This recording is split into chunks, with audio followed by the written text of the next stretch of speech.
Gold, trusted gold buyers. మీరు తాకట్టు పెట్టిన బంగారాన్ని విడిపించి ఈ రోజు ఉన్న మార్కెట్ ధరకు కొనబడను.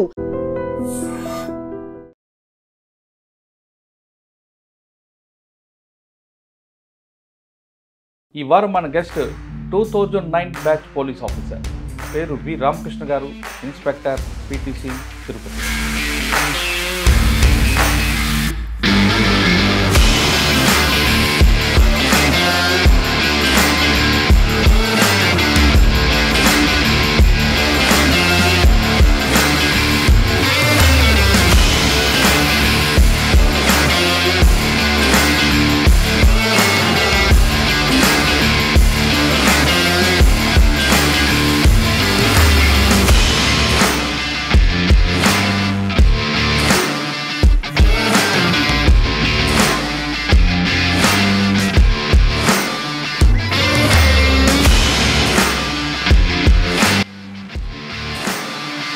సన్నంగా చక్కగా ఇప్పుడే డ్యూటీలో జాయిన్ అయిన ఆఫీసర్ లాగా ఉన్నారు.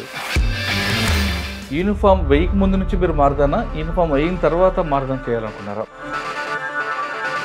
పోలీస్ డిపార్ట్మెంట్లోకి వచ్చిన తర్వాత మీరు చేసిన మంచి కేసులు, ప్రతి పోలీస్ ఆఫీసర్ మారదాన కానీ చేస్తే వాళ్ళ స్ట్రెస్ తగ్గిపోవడం కానీ, కాన్ఫిడెన్స్ లెవెల్ ఎలా పెరుగుతాయి?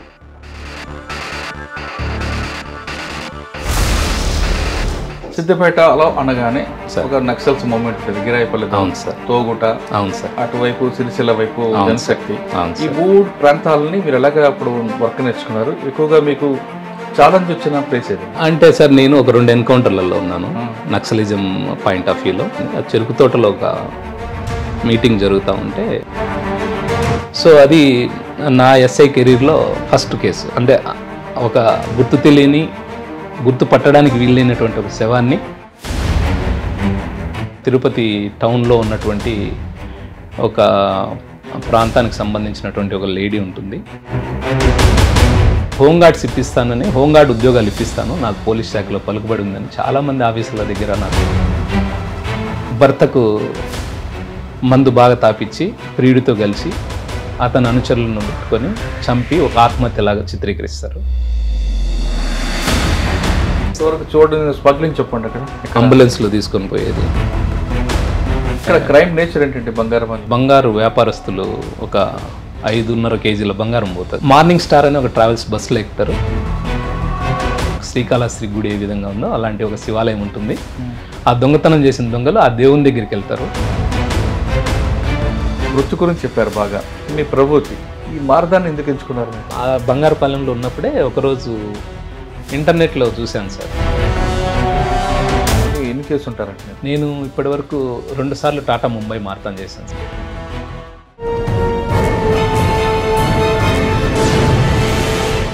Welcome to crime diaries.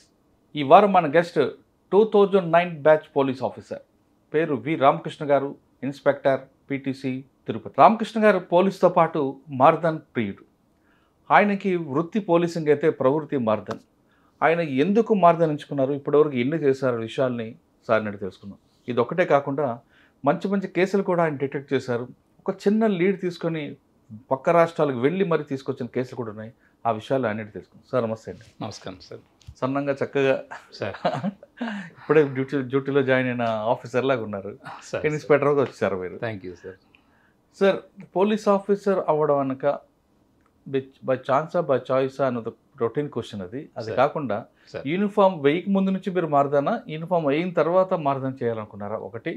Number 2, police డిపార్ట్మెంట్లోకి వచ్చిన తర్వాత మీరు చేసిన మంచి కేసులు, అంటే చిన్న లీడ్తో వచ్చిన కేసు, బ్రేక్ త్రూ కేసులు ఒకటి. నెంబర్ 3, ప్రతి పోలీస్ ఆఫీసర్ మారదానగా చేస్తే వాళ్ళ స్ట్రెస్ తగ్గిపోవడం కానీ, కాన్ఫిడెన్స్ లెవెల్ ఎలా పెరుగుతాయి, ఆ విషయం చెప్పండి. ఈ 3 ప్రశ్నల సమాధానం చెప్పే ముందు ఒకసారి రామకృష్ణ గారి కుటుంబ నేపథ్యం, యూనిఫామ్లోకి ఎందుకు రావాలనుకున్నారు? సార్, నేను కడప జిల్లాలో చక్రాయపేట మండలం అని గండి పుణ్యక్షేత్రం దగ్గరలో గాజులపేట అని ఒక చిన్న గ్రామం ఉంటుంది సార్ మాది. అక్కడి నుంచి నేను వచ్చాను.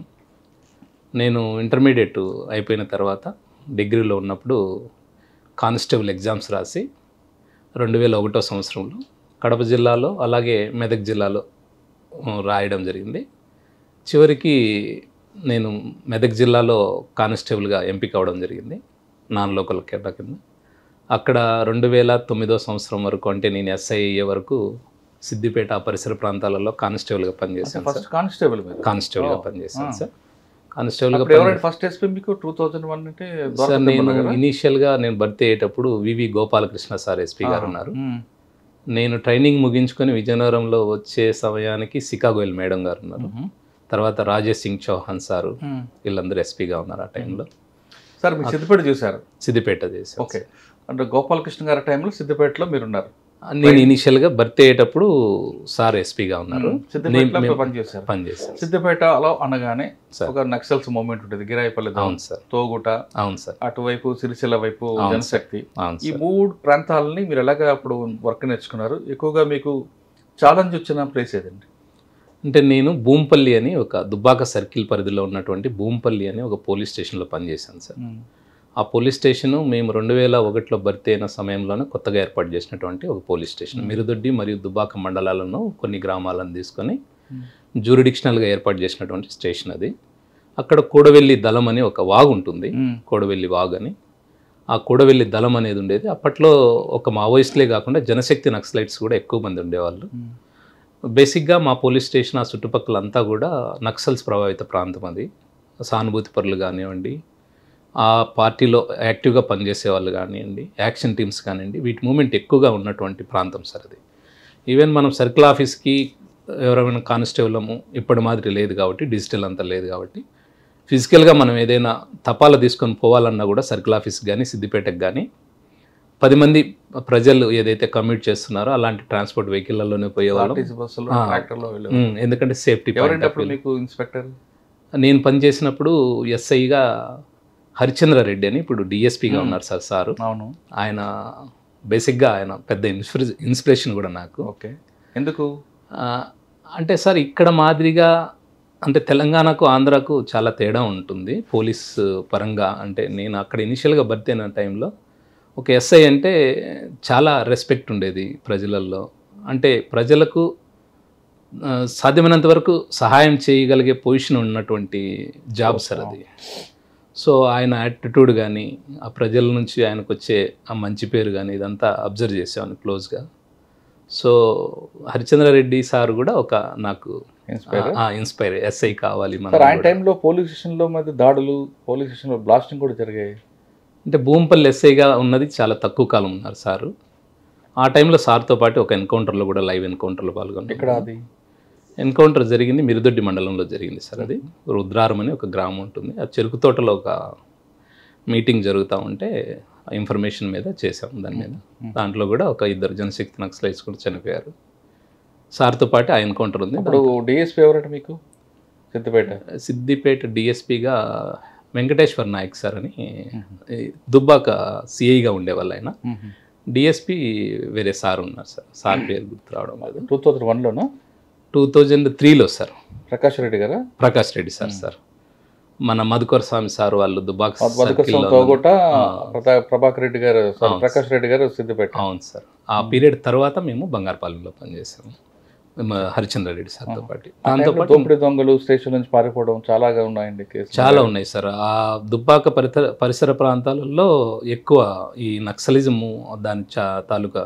ఎందుకంటే అది కరీంనగర్కి కూడా కొద్దిగా బార్డర్ అవుతుంది, నిజామాబాద్కు బార్డర్ అవుతుంది మేము ఉన్నటువంటి ఆ ప్రాంతము. ఆ టైంలో చాలా అంటే చాలా జాగ్రత్తగా ఉంటే తప్ప బయటికి కూడా పోవాలంటే కూడా చాలా ఆలోచించి ఎక్కువ మంది ఉండడం. ఏదైనా తర్వాత ఎక్కడికి వచ్చారు?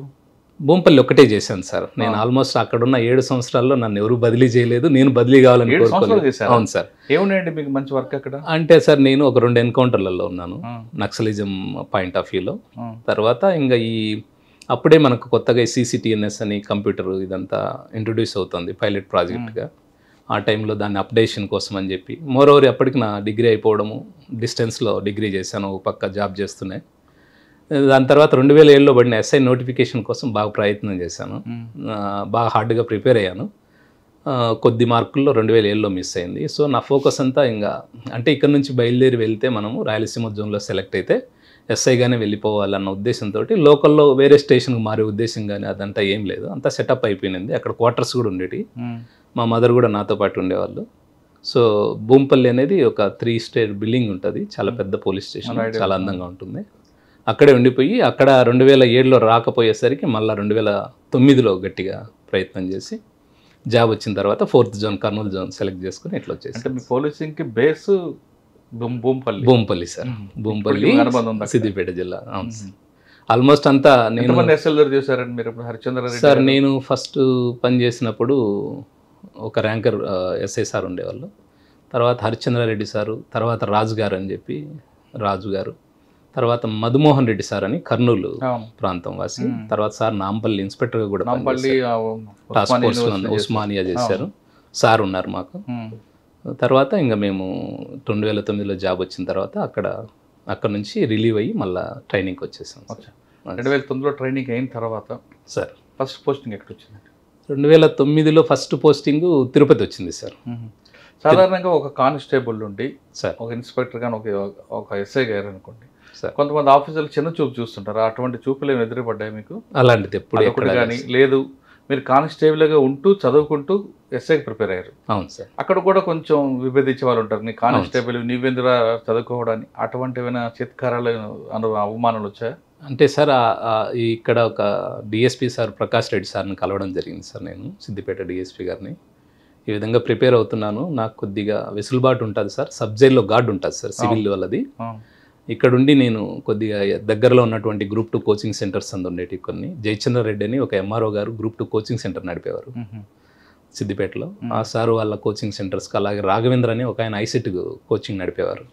వీటన్నింటికి పోవడం వల్ల నాకేమైందంటే ఎస్ఐ ఎగ్జామినేషన్ కొద్దిగా ఈజీ అయింది సార్. ఆ టైంలో ప్రకాష్ రెడ్డి డిఎస్పీ లాంటి వాళ్ళు, ఆయన కింద పనిచేస్తున్నటువంటి సిసి ఒకసారి ఉన్నాడు, వాళ్ళు నన్ను డిఎస్పీ గారికి ఇంట్రడ్యూస్ చేసి ప్రిపేర్ అవుతున్నాడు సార్, కొద్దిగా మనం హెల్ప్ చేస్తే ఎస్ఐ జాబ్ వస్తుంది అంటే సరే అని చెప్పి నన్ను ఆల్మోస్ట్ ఒక 2 years దాకా సబ్ జైల్ గార్డ్లోనే పెట్టారు సార్. సో అది నాకు డ్యూటీ చేసుకోవడం, కోచింగ్ సెంటర్లో కూర్చోవడం, సపోర్ట్. ఎంకరేజ్ కాకుండా డిస్కరేజ్ ఎక్కడ లేదు సార్, అలాంటిది ఎక్కడ నేను ఎదుర్కొనింది లేదు. ఓకే, అక్కడ మీకు వచ్చారు ఫస్ట్ పోస్టింగ్ తిరుపతి. అవును సార్, వెంకటేశ్వర స్వామి సన్నిధికి వచ్చారు. అవును సార్, అది పద్మావతి అమ్మవారి గుడి. మొట్టమొదటిసారిగా నా పోస్టింగ్ వచ్చేసి తిరుచానూరులో పద్మావతి అమ్మవారి. ఎవరండి ఎస్పీ ఎవరు అప్పుడు ఫస్ట్? సార్ మేము వచ్చినప్పుడు రవీంద్ర సార్ అని ఒక సార్ ఉన్నారు సార్. అవును సారు. దాని తర్వాత ప్రభాకర్ రావు సారు ఎస్పీ గారు వచ్చారు. అవును సార్. తర్వాత Rajasekhar Babu sir, Mahanti sir, R Jayalakshmi madam, Gopinath Jetti sir. Sir మీరు ఫస్ట్ పోస్టింగ్ వచ్చేసరికి ఆల్రెడీ మీకు రికార్డ్ దగ్గర నుండి కానిస్టేబుల్ అంటే పిల్లర్ ఆఫ్ పోలీస్. అవును సార్. ఆ బేస్ అంతా మీరు నేర్చుకున్నారు. సార్ కానీ ఎస్ఐ అయిన తర్వాత మరొకసారి మీకు ట్రైనింగ్ ఉంటుంది, మళ్ళీ కానిస్టేబుల్ నుండి అన్నీ ఉంటాయి. నేర్చుకున్నారా? నాకు ఆల్రెడీ వచ్చు అని చెప్పి మీరు డుమ్మా కొట్టారు? అలా ఉండదు సార్. అంటే దీంట్లో చాలా డెప్త్గా మనం నేర్చుకోవాల్సి ఉంటుంది సార్. కానిస్టేబుల్ స్థాయిలో ఎంత నేర్పిస్తారో అంతే ఉంటుంది బేసిక్ ట్రైనింగ్లో. ఎస్ఐ విషయానికి వస్తే ఇంకొద్దిగా డెప్త్గా ఉంటుంది. రికార్డ్స్ మీరు ఆల్రెడీ 7 సంవత్సరాలు కానిస్టేబుల్ పనిచేస్తారు, మీకు ఆ సబ్జెక్ట్ అంతా ఉంది కదా. కొద్ది వరకు ఉపయోగపడుతుంది సార్. కానీ మనం జాగ్రత్తగా లేకపోతే ఎస్ఐ ట్రైనింగ్ అకాడమీలో వచ్చే మార్కులను ఆధారంగానే మన ఫర్దర్ ప్రమోషన్స్, ఇన్స్పెక్టర్ కానీ డిఎస్పీ కానీ ఇదంతా ఆధారపడి ఉంటుంది. కాబట్టి కంపల్సరీగా మనము శ్రద్ధగా చదవాలి, శ్రద్ధగా విని రాస్తేనే మార్క్స్ వస్తాయి sir. First Perambur case, Sri పెరంబుదూరులో. తర్వాత అక్కడ నుంచి నేను ఒక 6 monthsకి ఇండివిజువల్ పోలీస్ స్టేషన్ తొట్టంబేడ్ అని, శ్రీకాళహస్తి దగ్గర ఒక తొట్టంబేడ్ అని ఒక స్టేషన్ ఉంటుంది. ఆ స్టేషన్లో పోస్టింగ్ ఇచ్చారు సార్. అది ఇండివిజువల్ స్టేషను, ఎస్ఐ ఒకరే SHOగా ఉండేది. సో అక్కడ ఒక 2 years పనిచేశాను సార్. ఏముందండి సార్ అక్కడ మీ అచీవ్మెంట్, మీ ఛాలెంజ్ ఏమొచ్చింది, మీ అచీవ్మెంట్ ఏముంది అక్కడ అంటే సార్? ఒక మనకు తెలుగంగ కెనాల్ ఉంటుంది సార్. అంటే సోమశిల ప్రాజెక్ట్ దగ్గర నుంచి మనకి కొంత వాటర్ను మనము చెన్నై సిటీకి సప్లై చేస్తాం సార్, కొన్ని టీఎంసీల వాటర్ని, మంచినీళ్ళని. అక్కడ నుంచి పోతున్న వాటర్లో కొంతమంది ప్రమాదవశాత్తు, కొంతమంది ఏదైనా క్రైమ్ చేసి మనుషులను అందుపడేయడము, అవి కొట్టుకుంటూ రావడము, ఆ వేలో ఎన్ రూట్లో ఉన్నటువంటి అన్ని రాపూర్ కానివ్వండి, తర్వాత వచ్చే పోలీస్ స్టేషన్ పరిధులన్నీ కూడా దాటి. పెన్షన్ కూడా మీకే వస్తుందా? పెంచల్కోన అనేది అది సపరేట్ సార్, నెల్లూరు జిల్లాలో ఉండేది. ఆ దారిలో ఆ కెనాల్ ఎంబడి తొట్టంబేడుకు ఉంది సార్ ఆ కెనాల్ కొద్ది స్ట్రెచ్. అక్కడ మాకు ఒక శవం ఒకటి కొట్టుకొని పోతా ఉంటే వాటర్లో ఆ శవాన్ని బయటికి తీయడం జరిగింది. అప్పటికి అది ఆల్మోస్ట్ పీలింగ్ స్టేజ్లో ఉంది. అంటే మనం ముట్టుకుంటే ఎక్కడికక్కడ పార్ట్స్ వచ్చేస్తున్నాయి అన్నట్టు. అప్పటికి చేపలు, అవి ముళ్ళులు, ఇవన్నీ అంటే వాటర్లో కంపలు ఇవన్నీ ఉంటాయి కదా, అవన్నీ తగులుకోవడం వల్ల కొద్దిగా డ్యామేజ్ అయ్యి అంతా ఉందన్నట్టు. అది మనకు గ్రామస్తులు చూసి ఒక శవం ఏదో ఒక చెట్టును తగులుకొని ఉంది అనడంతో జాగ్రత్తగా అంటే అక్కడికే డాక్టర్లు నందు రిక్విజేషన్ ఇచ్చి అక్కడనే పోస్ట్ మార్టం చేయడం జరిగింది. జరిగిన తర్వాత కొద్ది రోజులు పోస్ట్ మార్టంలో మనకి స్టాబ్ ఇంజరీస్ ఉన్నట్టుగా వచ్చింది. అది మేల్ ఫీమేల్ అండి? Male body sir. Unidentified dead బాడీగా మనం కట్టుంటామే ఫస్ట్. తర్వాత ఇంకా వచ్చినటువంటి పోస్ట్ మార్టం దాంట్లో చూసుకొని మర్డర్ కేసుగా ఆల్టర్ చేయడం జరిగింది. అప్పుడు వెంకటేశ్వర్లని సిఐ గారు ఉండేవారు, కరోనాలో చనిపోయారు సారు, మా మొదటి సిఐ గారు ఆయన. ఆ సారు మేము అందరం కలిసి దాని తర్వాత ఎక్కడ బాడీ ఏంది అసలు పర్సన్ ఐడెంటిఫై కాలేదు. మరోవరు మనకి ఎక్కడి నుంచి వచ్చింది తెలియలేదు సార్. మనకు చాలా తక్కువ ఆధారాలు మాత్రమే ఉన్నాయి. అంటే అతను వేసుకున్నటువంటి షర్టు ప్యాంటు అవి మాత్రమే ఉన్నాయి. అవంతా డ్రై చేసి బాగా అంతా, ఎందుకంటే బాగా డీకంపోజిషన్ స్థితిలో ఉన్నింది కాబట్టి వాటి ద్వారా డైలీ కానిస్టేబుల్ని పంపేవాళ్ళం మేము. కానిస్టేబుళ్ళు ఆ ఎన్ రూట్లో తెలుగంగ కాలు వెంబడి వెళ్తూ గ్రామాలలో జనాలకు యూనిఫామ్ క్లాత్ లాగా ఉంటుంది, దాన్ని చూపిస్తూ ఏదైనా క్లూస్ ఉంటే క్లూస్ తీసుకొని రావడము, ఏదన్నా మనం ఆ విధంగా మూవ్ చేస్తూ ఉన్నాం సార్. ఒక ఫైన్ డే మేము రాపూర్కి రీచ్ అయింది మా టీము. రాపూర్కి పోయిన తర్వాత సార్ ఎం అనే సింబల్ ఉంది సార్ షర్ట్కి. ఎం అనే సింబల్ తోటి ఉండే 2 టైలర్లు ఉన్నారు సార్ ఇక్కడ. ఎం అని సింబల్ వేసేవాళ్ళు. ఒకరు మూన్ టైలరు, ఇంకొకరు మురళీకృష్ణ టైలర్ అని చెప్పారు. సో వాళ్ళిద్దరి దగ్గరికి ఫోన్లోనే టచ్లో ఉండి వీళ్ళ దగ్గరికి పోమంటే మూన్ టైలర్ మాది కాదని చెప్పాడు. దాంట్లో ఉన్న మురళీకృష్ణ టైలర్ ఈ యూనిఫామ్ నేనే స్టిచ్ చేశాను, ఆ పర్సన్ కొద్దిగా డీటెయిల్స్ ఇచ్చారు. దాని తర్వాత దాన్ని ట్రాక్ చేయడం జరిగింది. అప్పటికి వాళ్ళు నెల్లూరులో కంప్లైంట్ కూడా ఇచ్చున్నారు ఈ పర్సన్ మిస్ అయ్యాడని. వాళ్ళ విలేజ్కి వెళ్ళి ఇవన్నీ చూపించి ఇది మీ బ్రదర్దే అంటే వాళ్ళ బ్రదర్ నమ్మడు. మా వాడు అంటే యాక్సెప్ట్ చేయలేకపోయారు. మా వాడు చనిపోలేదు, మా వాడు మిస్ అయ్యాడు, కంప్లైంట్ ఇచ్చాము, మేము వేరే దగ్గర కూడా మూఢనమ్మకాలు చూపించాము, మా వాడు ఉన్నాడు బతికే అని చెప్పారని చెప్పి అతను కొట్టిపాడేస్తాడు. ఎంత కన్విన్స్ చేయడానికి కూడా ట్రై చేసినా వినలేదు. తర్వాత మాకు ఆ షర్ట్ జేబులో ఒక చిన్న తాళం చెవి ఉన్నింది సార్, కీ ఉన్నింది. సరే మీ తమ్ముడు ఏం పని చేస్తాడంటే బాలాజీ మొబైల్స్లో ఒక సెల్ ఫోన్స్ రిపేర్ చేసే అబ్బాయి, నర్తకి థియేటర్ ఎదురుగా ఒక బాలాజీ మొబైల్స్ అనే ఒకటి ఉంటుంది నెల్లూరులో. సరే ఆఫీస్లో ఉన్నటువంటి డ్రాగ్ సంబంధించిన కీసా, ఒకవేళ ఓపెన్ అయితే అన్న ఇతను వాళ్ళ బ్రదర్ యాక్సెప్ట్ చేస్తాడని వాళ్ళ బ్రదర్ని పెట్టుకొని పోయి అక్కడ ట్రై చేస్తే అక్కడ కాలేదు సార్. తర్వాత అక్కడ ఉన్న మేనేజర్ని అడిగితే ఈ అబ్బాయి ఎక్కడ ఉంటాడు ఏమంటే వాళ్ళు ఒక ఇల్లు చూపించారు. ఆ ఇంటికి ఉన్నటువంటి తాళము మా చేతిలో ఉన్నటువంటి కీ ఒకే కీ. దాన్ని చూస్తానంటే ఒక చల్లగా ఒక బ్రీజ్ వచ్చేసింది, ఐడెంటిఫై అయింది అని. దాన్ని ఓపెన్ చేస్తానంటే ఓపెన్ అయింది. అప్పుడు వాళ్ళ బ్రదరు మా ఓడేలాగే ఉన్నా అంటే కనుక్కోవడానికి కూడా వీలు లేని విధంగా శవం ఉండడం వల్ల అది జరిగింది. తర్వాత ఇతను ఎందుకు చంపారు, ఎందుకు చనిపోయి ఇంట్లోకి వెళ్ళారా? ఇంట్లోకి వెళ్ళాము. అతనితో పాటు ఇంకొక రూమ్మేట్ ఉన్నాడు సార్. అతను విచారిస్తే కూడా ఇది ఒక కీ నా దగ్గర, ఒక కీ అతని దగ్గర ఉంది సార్. అతని పేరు నాగరాజు, మొబైల్ షాప్లో పనిచేస్తాడు, అతను రిపేర్ చేస్తాడు సెల్ ఫోన్స్ అని చెప్తాడు. సరే ఇంకా ఈ అబ్బాయి వాడే మొబైల్స్ ఏమున్నాయని అప్పట్లో CDRs అంతా పెట్టుకొని కాల్ డాటా అంతా, లాస్ట్ కాల్ ఎక్కడ ఎండ్ అయింది, ఎవరితో మాట్లాడాడు, లాస్ట్ కాల్స్ ఇవన్నీ మాట్లాడాము. దాని తర్వాత ఒక ఇద్దరిని ఐడెంటిఫై చేసి అతన్ని చంపి కారులో తీసుకుని వచ్చి రాపూర్ దగ్గర వాటర్లో విసురుతారు. అది ఒక 7 days తర్వాత మా దగ్గరికి నీళ్ళల్లో కొట్టుకుంటా వస్తుంది సార్. ఎందుకు చంపారండి సార్? వాళ్ళిద్దరూ బాగా ఫైనాన్షియల్ ప్రాబ్లమ్స్లో ఉంటారు. వాళ్ళలో చంపిన వ్యక్తిలో ఒకతను ఏమవుతాడంటే వీళ్ళ దగ్గర పని చేస్తుంటాడు సార్. ఇతను ఏదైతే రాపూర్ దగ్గర విలేజ్ ఉన్నదో ఈ నాగరాజు అనేటువంటి మృతుడు, అతను చిన్నగా ఉన్నప్పుడు ఒక 9th class డ్రాప్అవుట్ స్టూడెంట్ ఒక పిల్లోడు వచ్చి వీళ్ళ దగ్గర పని చేస్తూ ట్రాక్టర్ పని అని చేస్తూ ఉంటాడు సార్. తర్వాత కాలంలో వాడు డిఆర్ ఉత్తమ్ అని మనకు పెద్ద హోటల్ ఉంది సార్ నెల్లూరులో, అక్కడ వ్యాలెట్ పార్కింగ్ చేసుకుంటూ డ్రైవింగ్ అందిపోతూ ఉంటాడు. ఈ క్రమంలో బాగా అప్పులపాలైపోతాడు. అదే హోటల్లో సెక్యూరిటీగా పనిచేస్తున్నటువంటి ఒక సెక్యూరిటీ ఇన్ఛార్జ్ కొడుకు ఒక అబ్బాయి పరిచయం అయ్యి ఈ చెడు వ్యసనాలతో అప్పులపాలైపోయి ఒకరికి ఫైనాన్స్ తీసుకొని వాళ్ళకి డబ్బులు చెల్లించే క్రమంలో డబ్బులు లేక ఇబ్బంది పడుతూ ఉంటారు. ఆ టైంలోనే ఈ నాగరాజ్ అనే అతను చిన్నప్పుడు ఎవరైతే వాళ్ళ ఇంట్లో పనిచేసిన అబ్బాయి పరిచయం అవుతారు. ఇతని దగ్గర ఉన్నటువంటి బంగారు, ఈ మెడలో ఉన్న చైన్లు, సెల్ ఫోన్లు ఇదంతా చూసి అతన్ని ఏదన్నా చేస్తే మనకు ఆ ఫైనాన్షియర్ దగ్గర మనం ఇబ్బంది లేకుండా ఉంటామన్న ఉద్దేశంతో ఒక ప్లాన్ వేసి అతన్ని తీసుకెళ్ళి రూమ్లో మందు తాపిన తర్వాత అనుకున్నట్టుగా చంపేసి దాన్ని అంతా కూడా నీట్గా తీసి కారులో పెట్టి, ఆ కారును కూడా ఎయిర్పోర్ట్కి బాడీకి పోతున్నామని ఒక కొబ్బరి బొండాల షాప్ ఒకతను అతని దగ్గర కారును తీసుకొని పాపం ఆ కారులో దాన్ని వేసుకొని వర్షం పడుతూ ఉంటుంది, వస్తారు రాపూర్ సైడ్ ఫారెస్ట్లో పడేయాలన్న ఉద్దేశంతో. ఫారెస్ట్ వాళ్ళు ఉండడంతో యూనిఫామ్లో పోలీసులని భయపడి గూడూరు రోడ్లో పోతూ ఉంటే మనకు తెలుగంగ కెనాల్ కింద పోతుంటుంది, అక్కడ నుంచి ఇసురుతారు. ఒక 7 days తర్వాత మన తొట్టంబేడు పరిధిలో ఉన్నటువంటి తంగెళ్ళపాలెం అనే గ్రామం దగ్గరికి వచ్చి దాన్ని పట్టుకోవడం జరిగింది.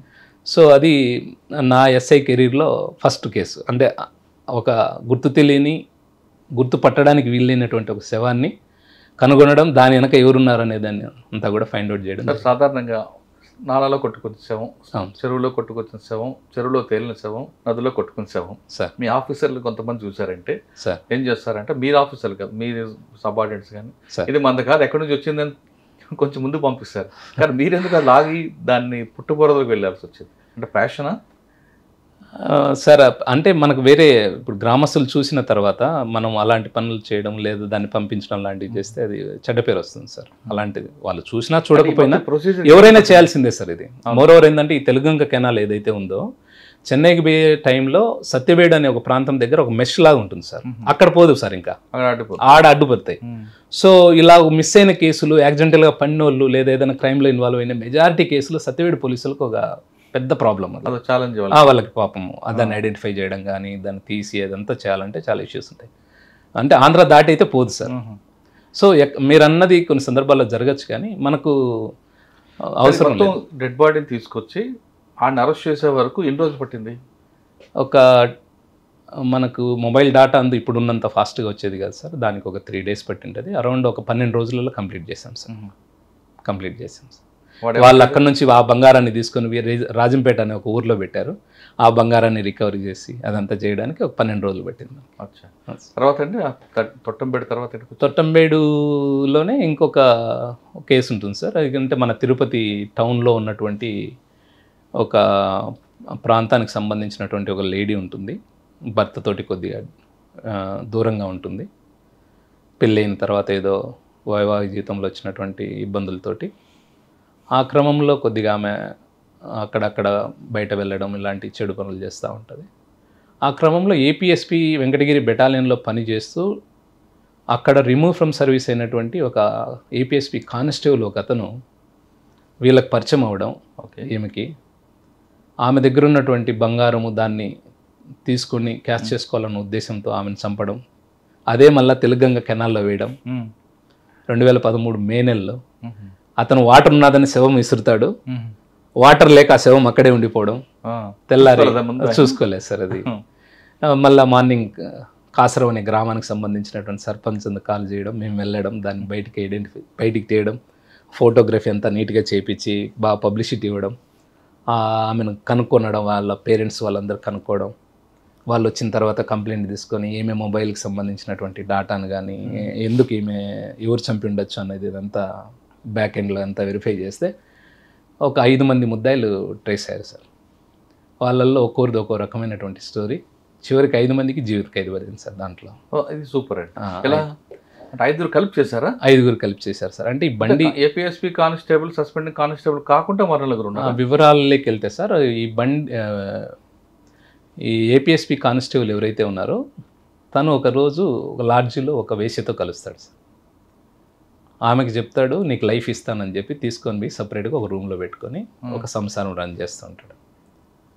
అదే కాకుండా అతను చేసినటువంటి కొన్ని చెడు పనులతోటి అతన్ని రిమూవ్ చేసేశారు బెటాలియన్లో. అతను ఏం చేశాడు, హోంగార్డ్స్ ఇప్పిస్తానని, హోంగార్డ్ ఉద్యోగాలు ఇప్పిస్తాను, నాకు పోలీస్ శాఖలో పలుకుబడి ఉందని, చాలామంది ఆఫీసుల దగ్గర నాకు పలుకుబడి ఉందని చాలామంది అతనికి తెలిసిన ఫ్రెండ్స్ క్లాస్మేట్స్ దగ్గరనే చాలామంది దగ్గర లక్షల డబ్బులు వసూలు చేసి ఉంటాడు.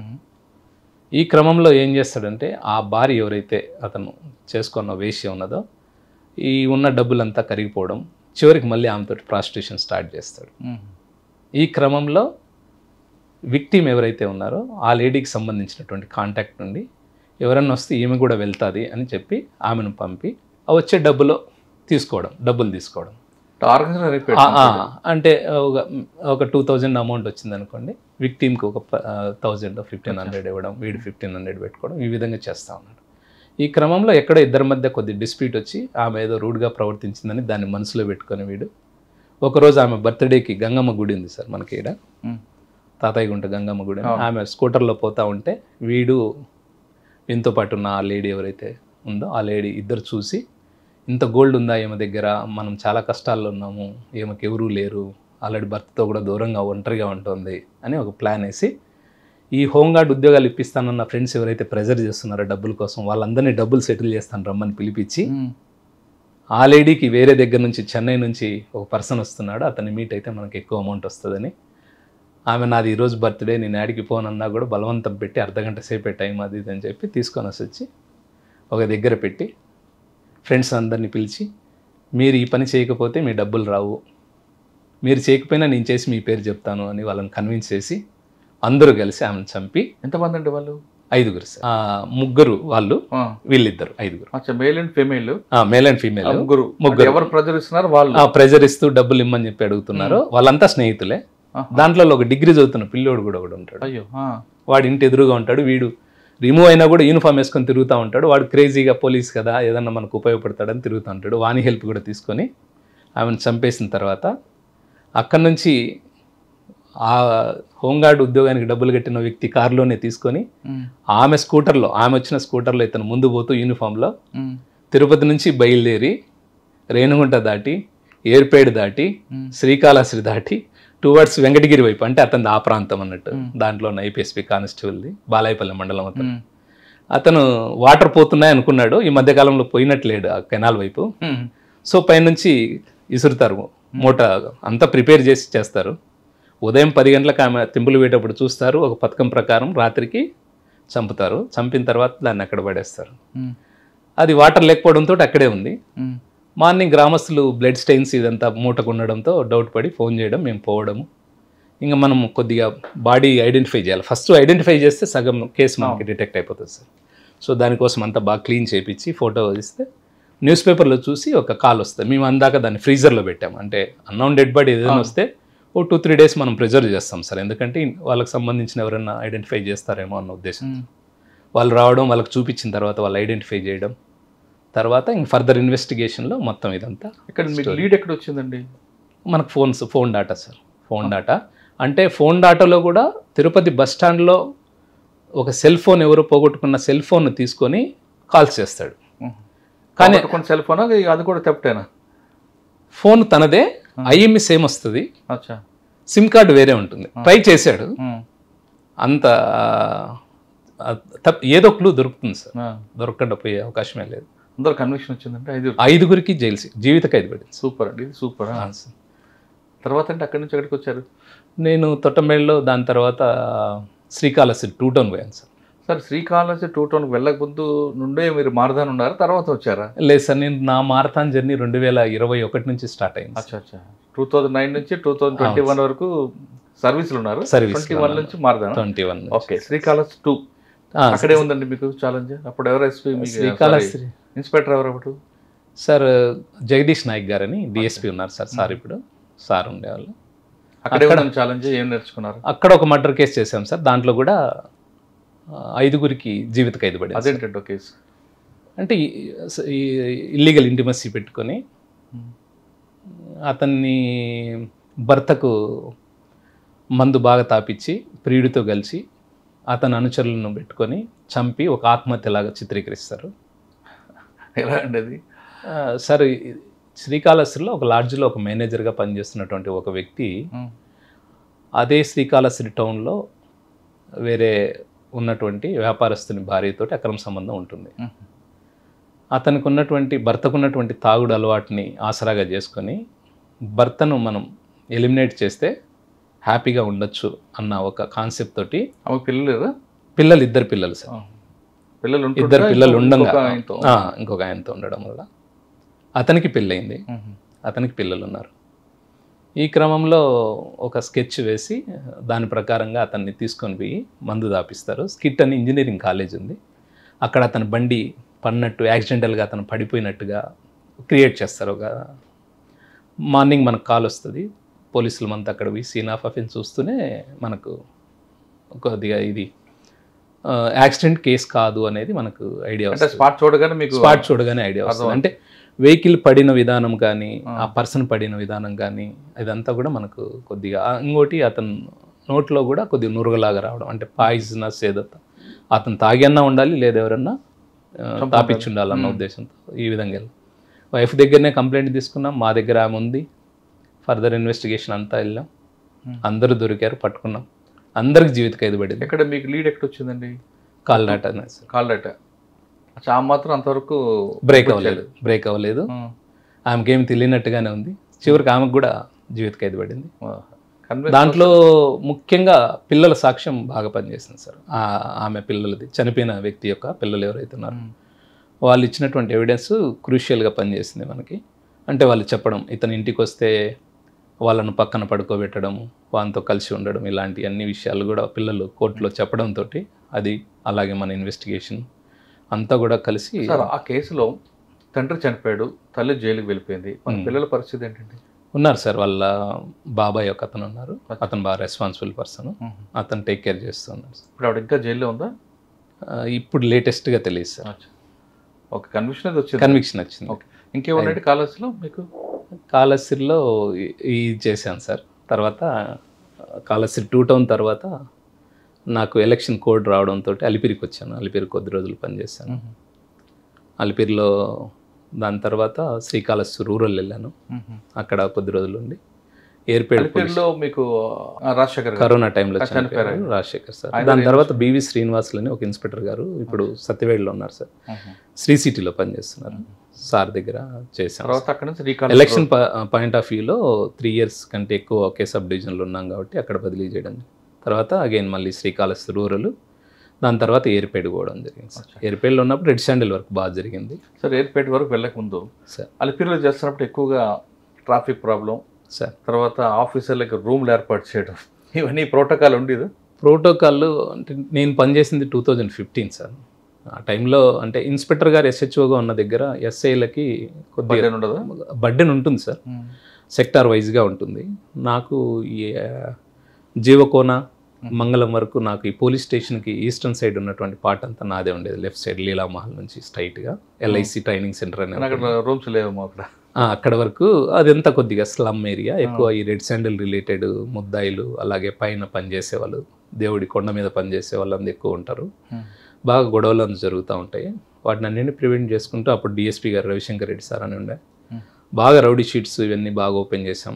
ఈ చిల్లరగా డబ్బులు వసూలు చేయడం, ఆటో వాళ్ళని బెదిరియడం, ఇట్లాంటిది ఎక్కువ జరుగుతూ ఉండే. వాటిని అంతా కూడా మ్యాక్సిమం కంట్రోల్లోకి తెచ్చాం సార్. లీలామాల్ సెంటర్ పనిచేశారు అక్కడ. సెంటర్ ఏంటండి 24 గంటలు రౌడీజం కనిపిస్తుంటుంది, రాత్రి ఉండదు, పగలు ఉండదు.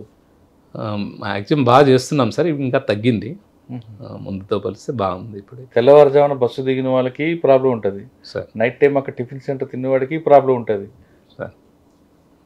1 or 2 ఇష్యూస్ ఉంటాయి, కానీ ఇప్పుడు బాగా తొందరగా రెస్పాండ్ అవ్వడము, డైల్ 100 రావడము, కమాండ్ కంట్రోల్, 24 గంటలు బీటు, భద్రత, అలాగే రక్షక్ వెహికల్స్, ఈ మూవ్మెంట్ అంతా కూడా బాగుంటుంది సార్. చాలా ఇమ్మీడియట్గా తీసుకుంటాం. ఓకే, అక్కడ నుండి మీరు శ్రీకాళహస్తి రూరల్? అవును సార్, శ్రీకాళహస్తి ఏర్పేట చేశాను. ఏర్పేట తర్వాత బంగారుపల్లెంకి వెళ్ళాను సార్. ఏర్పేటలో మీకు చెప్పండి, మీకు అసలైన అక్కడ వారు అక్కడ స్టార్ట్ అయింది కదా. ఏర్పేడు అంటే ఎయిర్పోర్ట్ అందు ఉంటుంది కాబట్టి కొద్దిగా ప్రోటోకాల్, VIPs మూమెంట్ అంది ఎక్కువ. ఎక్కడ మీకు ఎదురైంది అంటే అప్పుడు రెడ్ శాండిల్స్ అంటే మాకు ఈ ఫారెస్ట్ ఏరియా ఉంది సార్, కొద్దిగా ఈ back side Venkatagiri towards Venkatagiri మనం వెళ్ళేటప్పుడు శ్రీకాళహస్తి, బీవీపురము, గొల్లపల్లి, అలాగే ఆ పైన ఉన్నటువంటి గ్రామాలలో కొద్దిగా అక్కడ కూడా కొద్దిగా రెడ్ శాండిల్కి అంటే ఎంట్రీ అంటే అటువైపు ప్రాంతం ఇటు కూడా ఉందా? ఇక్కడ ఏం లేదు సార్, ఈ సైడ్ ఏం లేదు. అంటే అడవి లేక్, ఫారెస్ట్ లేక్ ఎంటర్ అవ్వడానికి కానీ ఎగ్జిట్ అవ్వడానికి కానీ రూట్స్ ఉన్నాయన్నట్టు. ఇక్కడ ఏర్పేట ఏరియాలో కూడా కొన్ని రూట్స్. బాకారాపేట అటుకది ఉంటుందండి అక్కడ కూడా. అంతలకల్లా మనకు ఏదైతే శేషాచలం ఫారెస్ట్ ఏదైతే ఉందో అక్కడ అంటే పోలీస్ మూమెంట్ ఎక్కడ తక్కువగా ఉంటుంది కొద్దిగా అనేది చూసుకొని కూడా వాళ్ళు ఎగ్జిట్ అవ్వడం కానీ ఎంట్రీ అవ్వడం కానీ లాంటివి చేస్తుంటారు. సరే, ఎంట్రీ ఎగ్జిట్ని ఎలా మీరు కంట్రోల్ చేస్తారు అక్కడ? సర్వేలెన్స్ సార్, కంప్లీట్గా కానిస్టేబుల్ నందు పెట్టడం, కూంబింగ్ ఆపరేషన్స్కి అందు అటెండ్ అవుతూ ఉండడం. వచ్చిన ఇన్ఫర్మేషన్తో ఏర్పేటలో ఉన్నప్పుడు ఎక్కువ చెన్నైలో ఉన్నటువంటి గోడౌన్స్, దానికి సంబంధించినటువంటి అక్కడ ఎక్కువ సీజ్ చేయడం జరిగింది సార్. అప్పుడు ఉన్నటువంటి ఇక్కడ ఏర్పేటలో పనిచేస్తున్నప్పుడు పుష్ప లాంటి వాళ్ళు ఎవరైనా ఎదురుపడ్డారా? ఉన్నారు సార్, అంటే కొన్ని కేసులలో అరెస్ట్ చేయడం కూడా జరిగింది. అంటే మా పరిధి కాకపోయినా కొన్ని సబ్ డివిజనల్ పరిధిలో ఉన్నటువంటి ఆఫీసర్లు అందరూ ఉమ్మడిగా. ఇంతవరకు చూడండి స్మగ్లింగ్ చెప్పండి, అక్కడ సినిమాలో చూడండి స్మగ్లింగ్ జరిగేది అక్కడ? అంటే సినిమాలో లాగా పోలీసులు చేసినప్పుడు కానీ, పోలీసులు ఎదురుపడ్డప్పుడు కానీ తిరగబడము ఇలాంటిది కొన్ని సందర్భాలలో ఉంటుంది. కొన్ని సందర్భాలలో చాలా క్విక్గా అక్కడ నుంచి ఎస్కేప్ అవడానికి ప్రయత్నం చేస్తారు. ఓకే, నేను అంటుంది అది కాదు. వాళ్ళు పాల క్యాన్లలోని లేదా కిందన ఒక ట్రాక్ ఒక లాకర్లా చేయించుకొని తేవడం అలాంటివి ఎదురుపడి ఉన్నాయి సార్, ఉన్నాయి. అంబులెన్స్లో తీసుకొని పోయేది లాక్స్ని, అలాగే పాల వ్యాన్లలో అందరూ తీసుకొని పోయేది, ఇలాంటివి ఉన్నాయి. అలాంటి కేసులు కూడా చేసి ఉన్నాము. కాకపోతే నేను చిత్తూరు తాలూకాలో పనిచేసేటప్పుడు అంబులెన్స్ లాంటివి సీజ్ చేసి ఉన్నాము. వాటికి సమాచారం మనకు వస్తుంది. కొద్దిగా టెక్నాలజీ డెవలప్ అయిన తర్వాత మేము కూడా కొన్ని డౌట్ ఉన్న ఇన్ఫర్మేషన్ ఉన్నటువంటి వాటిలో మేము కూడా ట్రాకర్స్ లాంటివి పెట్టి కొద్దిగా తెలివిగా చేస్తే దొరుకుతాయి సార్. లేదంటే అంత ఈజీ అంటే ఎలాగా చెప్పండి ఒకసారి. అంటే మనకు జీపీఎస్ ట్రాకర్స్ ఉంది ఇప్పుడు అవైలబిలిటీ వచ్చేసింది సార్. బాగా మనకు డౌట్ ఉందనుకోండి, ఆ పర్టికులర్ వెహికల్కి మనం జీపీఎస్ ట్రాకర్ని అటాచ్ చేస్తాం. లైక్ అయస్కాంతం లాంటి మ్యాగ్నెట్ పెట్టడం, లేదంటే ఎక్కడన్నా దాన్ని మన ఇన్ఫార్మర్ తోటో లేదా మనమో దాన్ని సెట్ చేస్తాం. కొన్ని వెహికల్స్ ఆ వెహికల్ మూమెంట్స్ని చెక్ చేస్తూ ఉంటాం, మనకు ఐడియా వచ్చేస్తుంది. అంబులెన్స్ ఎలా పట్టుకున్నారు మీరు? అంబులెన్స్ కూడా మాకు ఒక ఇన్ఫర్మేషన్ ఉంటుంది సార్. అంటే వర్క్ క్రెడిబుల్ ఇన్ఫర్మేషన్ తోటే చేసాం. ఒక దగ్గర ఆంబుస్ లాగా వేసి బ్లాక్ చేసాం ఎక్కడిదక్కడ. అంటే అంబులెన్స్ వస్తూ ఉంటుంది సార్, మనము యూనిఫామ్లో కనపడ్డా లేదా చాలా హైవేలలో 8 లైన్ హైవేలలో చాలా కష్టం ఉంటుంది. మేము చేసిన 8 లైన్ హైవే అది. అలాంటప్పుడు మనం లేదు sir, Tirupati to Vellore side, Vellore Tamil Nadu. మేము ఆల్మోస్ట్ చిత్తూరు కలెక్టరేట్ దగ్గరలో ఉన్నటువంటి ఒక ఏరియాలో ఎక్కడైతే నేరోగా రోడ్డు ఉందో అలాంటి కల్వట్టు అలాంటివి ఉన్న ఏరియాలు, అంటే వాడికి వేరే ఛాన్స్ ఉండదు, ఇంకా వెహికల్ని సైడ్కి తీయలేకూడదు. అలాగా ఉన్న దగ్గర బ్లాక్ చేస్తేనే మనకు వర్కౌట్ అవుతుంది. అదంతా ఒక జాగ్రత్తగా ప్లాన్ చేసుకోవాలా. లేదంటే వాళ్ళు మనం హిట్ చేసుకుంటూ పోవడమో లేదా సైడ్ పోవడమో లేదా మామూలు నార్మల్ జనాలకు కూడా ఒక్కోసారి ఎఫెక్ట్ అవుతుంది. ప్రాపర్టీస్ కూడా కొన్ని ఇళ్ళ లేకందు. అంబులెన్స్ మీరు పెట్టించాడు డౌట్ రాకుండా, వాడికి డౌట్ రాకుండా మీరే ముందు పెట్టారా లేదా మీకు ఇన్ఫర్మేషన్ వస్తే అంబులెన్స్ మీరు రెడీ చేస్తారా? ఒక అంబులెన్స్లో వస్తుందని ఇన్ఫర్మేషన్ సార్. దానికి మనం ఏం చేసాం, మన స్టాఫ్ను అక్కడక్కడ పెట్టాం. అంబులెన్స్ వస్తుంది అని మనకు చెప్తూ ఉన్నారు. మేము ఎక్కడైతే బ్లాక్ చేయాలనుకుంటున్నామో ఆ పర్టికులర్ పాయింట్ వచ్చే వరకు వెయిట్ చేస్తాం. వచ్చే ముందు ఏం చేస్తామంటే ఆల్రెడీ మేము కొన్ని లారీలు అవన్నీ తెప్పించి పెట్టుకొని ఉంటాం. అంటే వెహికల్ ఇట్లా రాగానే ముందు వెహికల్ లారీలతోటి బ్లాక్ చేస్తాము, బ్యాక్ బ్లాక్ చేస్తాము. సో మేము పక్కనే ఉంటాము ఆంబుస్ లాగా. ఇమ్మీడియట్గా పోవడం, రష్ అవ్వడం, అందరినీ దాంట్లో కూలీలు కూడా కూర్చొని ఉన్నారు. మేము పట్టుకున్న దాంట్లో దొంగలతో పాటు కూలీలు కూడా ఉన్నారు. కూలీలు దొరికారు. అంబులెన్స్లో ఎవరున్నారని అడిగారా మీరు? అంత టైం ఉండదు సార్. వాళ్ళకు తెలుసు పోలీసులు ఇంటర్వ్యూన్ అయ్యారంటే ఇంకా కంపల్సరీ రెడ్ శాండిల్ తీసుకుపోతున్నామని తెలిసే వచ్చారనేది వాళ్ళకు ఐడియా ఉంటుంది. ఎన్ని దొరికాయండి దొంగలు? దాంట్లో అరౌండ్ ఒక 50 దాకా దొరికాయి సార్ లాక్స్. ఎక్కడి నుంచి తీసుకొస్తున్నారట వాళ్ళు? అవి మన పాకాల ఏరియా దగ్గర నుంచి మనకు ఇన్ఫర్మేషన్ వచ్చింది సార్. అక్కడ నుంచి మనం చేసాం. కల్లూరు ఆ ఏరియా. ఓకే, శ్రీకాళహస్తి 2 నుండి ఎక్కడికి వచ్చారు? రూరల్ నుండి ఏర్పేడ్కి వచ్చాను సార్. ఏర్పేడ్లో ఉన్నప్పుడు జయలక్ష్మి మేడం గారు ఎస్పీ గారు అందున్నారు, గోపినాథ్ జెట్టి సార్ ఎస్పీ గారు ఉన్నారు. ఆ టైంలో మామూలుగా థెఫ్ట్ కేసులు, ట్రాక్టర్ దొంగతనాలు అలాంటివన్నీ చేంజ్ చేసుకుంటాం. కేసులు, law and order issues, airport duties అంతా చేసుకుంటాం. అక్కడి నుంచి నేను డైరెక్ట్గా బంగారుపాలెంకి వెళ్ళడం జరిగింది సార్. బంగారుపాలెంలో 2018 నుంచి చేశాను సార్. ఆల్మోస్ట్ 3.5 years చేశాను నేను. ఏముండండి మీకు బాగా మర్చిపోయిన సంఘటన అక్కడ? బంగారుపాలెంలో నేను వెళ్ళిన వెంటనే అక్కడ క్రైమ్ నేచర్ ఏంటంటే బంగారుపాలెము బెంగళూరుకి హైవే సార్. బెంగళూరుకి ఎక్కువ ఉంటుంది మూమెంట్. అంత మ్యాటర్ ఆఫ్ 2 hours జర్నీ అంతే. బెంగళూరుకి ఎక్కువ మంది అక్కడికి వెళ్ళి వస్తూ ఉంటారు, అక్కడి నుంచి వస్తుంటారు. అది ఇంకా మనకు గేట్వే లాగా. మనం తిరుపతి రావాలన్నా, విజయవాడ రావాలన్నా, వైజాగ్ రావాలన్నా, కలకత్తా వెళ్ళాలన్నా అదే వే ఇంకా మనకి. సో కదా మదనపల్లి మీదుగా అది తక్కువ సార్, చాలా తక్కువ వెహికులర్ మూమెంట్ ఉంటుంది. ఇది ఎక్కువ ఉంటుంది. ఇది నేషనల్ హైవే కాబట్టి రోడ్డు కూడా బాగుంటుంది. మేమున్నప్పుడే కొత్త రోడ్డు వేశారు. అంతకుముందు బాగా రోడ్ యాక్సిడెంట్స్ జరిగేటివి. మేము పోయిన 2018లోనే ఇనిషియల్ స్టేజ్లోనే ఒక బంగారు వ్యాపారస్తులు ఒక 5.5 kgs బంగారం పోతుంది మా ఏరియాలోనే. బంగారుపాలెం అవుట్స్కట్స్లో నంది అని ఒక రెస్టారెంట్ ఉంటుంది, A1 రెస్టారెంట్ అనేది, రిలయన్స్ అనే ఒక పెట్రోల్ బంక్ దగ్గర. అక్కడ మేము తీసుకోపోతున్న బ్యాగ్లో ఒక 5.5 కేజీ బంగారం దొంగలించబడింది అని ఒక 2 days తర్వాత, పోగొట్టుకున్న 2 days తర్వాత స్టేషన్ కంప్లైంట్ వస్తుంది. ఎందుకు అంత ఎర్లీగా ఇచ్చాడు ఆయన? అది మనకు ఒక్కసారిగా మైండ్ బ్లాక్ అవుతుంది. కేజీలు అంటేనే అది ఏమన్నా కరెక్ట్ చెప్తున్నాడా, ఇతను ఏమన్నా సమస్య ఉందా అన్న ఉద్దేశంతో తర్వాత ఆఫీసర్లకు చెప్పడం జరిగింది. అతను కన్విన్స్ చేసిన విధానం, అతను చెప్పిన విధానం చూస్తుంటే 100% పోగొట్టుకున్నాడు. ఎందుకంటే 2 రోజుల తర్వాత ఎందుకు ఇచ్చాడు అంటే ఓనర్ ఎవరైతే ఉంటారో తను భావేష్ జ్యువెలర్స్ అని చెప్పి బాంబేలో ఉంటారు సార్. తను వీళ్ళు ఎగ్జిక్యూటివ్స్ ఇద్దరు, ఎవరైతే గోల్డ్ థెఫ్ట్ ఉన్నటువంటి పర్సన్స్ ఉన్నారో వాళ్ళు పట్టుకుని క్యారీ చేస్తున్నారా? అవును సార్. అది ఎలా జరిగిందంటే మామూలుగా రెగ్యులర్గా మనకు బంగారము ఏదైనా ఎగ్జిబిషన్ కానీ లేదా షాప్స్కి కానీ వాళ్ళు తీసుకొని పోవాలన్నప్పుడు బాంబే నుంచి ఎగ్జిక్యూటివ్స్ వస్తారు సార్. ఎగ్జిక్యూటివ్ కూడా ఓన్గా క్యారీ చేయడు సార్.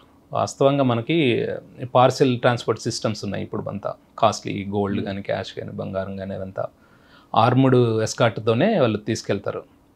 వీళ్ళు కొచ్చిన్లో ఉన్నటువంటి ఒక గోల్డ్ ఎగ్జిబిషన్కి భావేష్ జ్యువెలర్స్ అని ముంబైకి సంబంధించిన వాళ్ళు అక్కడ నుంచి తీసుకొని వస్తారు. ఇద్దరు వాళ్ళ ఏజెంట్స్ని పంపుతారు. మేము ఆల్రెడీ గోల్డ్ పంపించాము ఎగ్జిబిషన్కి, అదంతా కూడా కొద్దిగా మామూలు మనం డైలీ లైఫ్లో వాడే గోల్డ్ కాకుండా కొద్దిగా డిఫరెంట్గా ఉన్నటువంటి గోల్డ్ సార్. అది మనకు ఏదో అకేషనల్కి వాడే గోల్డ్. అది ఆ గోల్డ్ ఎగ్జిబిషన్కి వాళ్ళు పంపుతారు. ఏజెంట్స్ సింపుల్గా బాంబేలో బయలుదేరుతారు, కొచ్చిన్కి వచ్చేస్తారు. కొచ్చిన్కి వచ్చేసిన తర్వాత వాళ్ళకు ఒక కోడ్ ఉంటుంది. ఆ కోడ్ ఆ ఆఫీస్ దగ్గర ఇచ్చి చెప్తే వాళ్ళు ఆ పార్సల్ ఇస్తారు. ఆ పార్సల్ తీసుకొని వస్తారు, ఎగ్జిబిషన్ అంతా ఎగ్జిబిట్ చేస్తారు. అక్కడ నుంచి మళ్ళీ ఓనర్ కాల్ చేస్తారు ఎగ్జిబిషన్ అయిపోయింది అని. అతని కమాండ్ మీద నెక్స్ట్ పలానా దగ్గరికి ఇవ్వండి, కోయంబత్తూరుకి ఇవ్వండి. కోయంబత్తూరుకి కూడా మళ్ళీ అగైన్ పార్సల్ పిక్ చేస్తారు. వీళ్ళు ట్రావెల్ అయిపోతారు, వాళ్ళ చేతిలో ఏమీ ఉండదు. వస్తారు కోయంబత్తూరులో మళ్ళీ దాన్ని కలెక్ట్ చేసుకుంటారు. ఓకే. మళ్ళీ అక్కడ నుంచి మళ్ళీ ఓనర్ ఇన్స్ట్రక్షన్స్ మేరకు విజయవాడకు వస్తారు. విజయవాడలో ఉన్నటువంటి కొన్ని జ్యువెలరీ షాప్స్లో 1.5 kg అట్లా గోల్డ్ అమ్ముతారు. మళ్ళీ ఓనర్ ఇన్స్ట్రక్షన్స్ మేరకు అగైన్ వైజాగ్ పోతారు. ఇదంతా కూడా వాళ్ళతో పాటు గోల్డ్ ఉండదు, గోల్డ్ సపరేట్గా ట్రావెల్ అవుతూ ఉంటుంది ట్రాన్స్పోర్ట్ దాంట్లో. సో వైజాగ్లో అక్కడ కొన్ని జ్యువెలరీ షాప్లో గోల్డ్ అమ్ముతారు. ఆ గోల్డ్ అమ్మేటప్పుడు అక్కడ నుంచి వాళ్ళు అగైన్ మళ్ళీ అతనితో కాంటాక్ట్ అయితే కంపెనీ అతనితో ఓనరు మీరు బెంగళూరుకి వచ్చేయండి ఆ గోల్డ్ తీసుకొని ఉంటాడు. అక్కడ మిస్టేక్ జరుగుతుంది. అంటే అక్కడ ట్రాన్స్పోర్ట్ లేకుండా ఫిజికల్గా గోల్డ్ క్యారీ చేస్తారు. మార్నింగ్ స్టార్ అని ఒక ట్రావెల్స్ బస్సులో ఎక్కుతారు. ఆ బస్సులో వాళ్ళు కూర్చుంటారు, అదే బస్సులోనే దొంగలు ఉంటారు. అది వీళ్ళకి తెలియదు. బంగారుపాలెంకి వెహికల్ వస్తుంది, శ్రీకాళహస్తి దగ్గర ట్రై చేస్తారు. బస్సు ఒక 45 minutes బ్రేక్ డౌన్ అయితే ఎన్ని గంటలకు అప్పుడు అరౌండ్ అక్కడ శ్రీకాళహస్తి దగ్గర 4 ఆ ప్రాంతంలో మార్నింగ్ ఎర్లీ మార్నింగ్ వైజాగ్ ఎక్కుంటారు. ఎక్కారు నైట్ ఇన్ ద సెన్స్ ఈవినింగే సార్, అంతా 3 to 4 ఆ టైంలోనే ఎక్కేస్తారు. శ్రీకాళహస్తికి వచ్చాక వెహికల్ ఏదో ప్రాబ్లం రావడంతో ట్రై చేస్తారు వీళ్ళు. కానీ వీళ్ళు ఇద్దరు అలర్ట్గా ఉండడంతో సాధ్యం కాదు. అగైన్ బస్సు బంగారుపాలెంకి రీచ్ అవుతుంది. రీచ్ అయిన తర్వాత దీళ్ళల్లో ఉన్న ఇద్దరిలో ఉన్నటువంటి ఒక వ్యక్తి వాష్రూమ్కి వెళ్తూ ఇతనికి చెప్పిపోతాడు. ఇతను కొద్దిగా నిద్రమత్తులో ఉంటాడు. సరే వెళ్ళు అంటాడు, కానీ ఇతను అలర్ట్గా ఉండడు. ఆ టైంలో ఉన్నటువంటి దొంగ ఆ బ్యాగ్ని తీసుకొని వెళ్ళిపోతాడు. వీళ్ళు చూసుకోరు, పలమనేరు దాటిన తర్వాత బ్యాగులు చూసుకుంటారు. చూసుకొని బస్ డ్రైవర్కి చెప్తే అతనికి ఏం అర్థం కాదు లాంగ్వేజ్ ప్రాబ్లం వల్ల. లేదు మీరు అక్కడికి వచ్చి బెంగళూరులో చెప్పండి అని చెప్తాడు. ఆఫీస్లో మార్నింగ్ స్టార్ ఆఫీస్ ఉంటుంది కదా, ఆఫీస్లో చెప్పండి, ఇక్కడేం చెప్పలేము అని. సరే అని వెళ్తారు. అక్కడ మళ్ళీ మెజెస్టిక్ పోలీసులు కంప్లైంట్ ఇస్తారు, వాళ్ళు ఎంటర్టైన్ చేయరు. తర్వాత వాళ్ళ ఓనర్కు బెంగళూరు రప్పించుకొని ఆ నుంచి అందరూ కలిసి బంగారుపాలెంకి వస్తారు. ఇదంతా 1 day 2 days దాకా పట్టింది. మనకు డిలే కంప్లైంట్ వస్తుంది, మనకేం అర్థం కాదు. అందులో 5.5 kg బంగారం అంటేనే ఒకసారిగా ఏం అర్థం కాలేదు. మళ్ళీ అప్పుడు ఉన్నటువంటి మా సిఏ గారికి, డిఎస్పీకి, ఎస్బీ డిఎస్పీ సార్కి అందరికి చెప్పడంతో సరే అని విక్రాంత్ పాటిల్ సార్, సార్ ఇప్పుడు ఉన్నారు కదా సార్ ఉన్నారు. సార్ కూడా వచ్చారు సీన్కి. తర్వాత ఇంకా మేము అక్కడ ఉన్నటువంటి సీసీ కెమెరాలను బాగా వర్కౌట్ చేసి మేము చూస్తే ఒక పర్సన్ బ్యాగ్ ఎత్తుకొని పరిగెత్తుకుంటూ పోతూ ఒక దగ్గర ఉన్నటువంటి ఒక స్కార్పియో వెహికల్ ఎక్కేది మాత్రం కనపడుతుంది. ఇక్కడ బంగారుపాలెం CCTV అంటే ఈ బస్సుకి దానికి ఒక 500 మీటర్ల దూరంలో ఇంకొక వెహికల్ పార్క్ అవుతుంది. ఇది హోటల్ దగ్గర ఉంటుంది. కార్ వచ్చేసి రోడ్డు మీద ఉంటుంది ఒక చింత చెట్టు కింద. దీంట్లో ఉన్నటువంటి ఒక పర్సన్ ఒక బ్యాగ్ని ఇట్లా పట్టుకొని పరిగెత్తుకుంటూ వెళ్ళి కార్ ఎక్కేది సీసీ కెమెరాలో మనకు పెట్రోల్ బంకులో ఉన్న ఒక సీసీ కెమెరాలో క్యాప్చర్ అయింది. అంతా మనకు అప్పుడంతా మెగాపిక్సెల్ కెమెరాస్ లేవు కాబట్టి కొద్ది విజిఏ కెమెరాస్ ద్వారా తక్కువగా ఉంది. అది అంత క్లారిటీ లేదు. ఫేస్ అంతా ఐడెంటిఫై చేయడం కానీ, వెహికల్ను ఐడెంటిఫై చేయడం కానీ, బండి మూమెంట్ చూస్తే స్కార్పియో లాగా.